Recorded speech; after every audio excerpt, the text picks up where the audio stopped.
বাংলাদেশের ভ্রমণপ্রিয় মানুষের অন্যতম একটি ভ্রমণ ডেস্টিনেশন হলো সেন্ট মার্টিন। সেন্ট মার্টিন বাংলাদেশের একমাত্র প্রবাল দ্বীপ। দিন দিন সেন্ট মার্টিনের ভ্রমণ কঠিন হয়ে পড়ছে। আগে শীতকাল সহ পুরো বছর সেন্ট মার্টিন ভ্রমণ করা গেলেও এখন 2 থেকে 3 মাস ভ্রমণের অনুমতি পাচ্ছে, তাও মাত্র 2000 মানুষ। এবার মোটরসাইকেল রেখে জাহাজে করে গেলাম সেন্ট মার্টিন আর এক্সপিরিয়েন্স করলাম সাগরতলের অজানা রহস্য। পানিকে আমার সবসময় ভয় লাগতো, সমুদ্রের কথা বললে তো লোম দাঁড়িয়ে যাওয়ার মতো অবস্থা।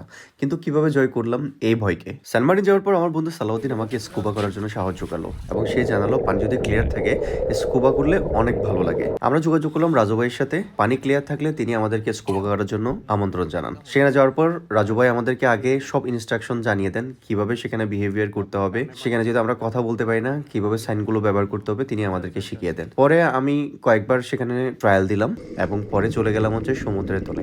আমরা প্রায় 30 থেকে 35 ফিট নিচে গিয়েছিলাম এবং সেখানে গিয়ে আমরা সমুদ্রের নিচে যে প্রবালগুলো আছে এবং যে মাছগুলো খেলা করছে সেগুলো সাক্ষাৎ দেখতে পেরেছি। এর সাথে সাথে আমার সমুদ্রের নিচে যে ভয় সেটাও কাটিয়ে গিয়েছিল এবং আমার তাই কেন জানি পানিতে আর ভয় লাগছিল না। তো আপনারা যদি সেন্ট মার্টিন যান অবশ্যই এটি এক্সপিরিয়েন্স করবেন এবং এর জন্য আমাদের খরচ পড়তে পারে 2500 থেকে 3000 টাকা।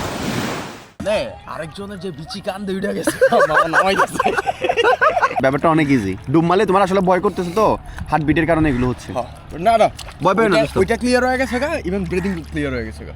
সেটা তোমাকে আগে দিছি, আমি জানি তোমার অনেক সমস্যা হবে।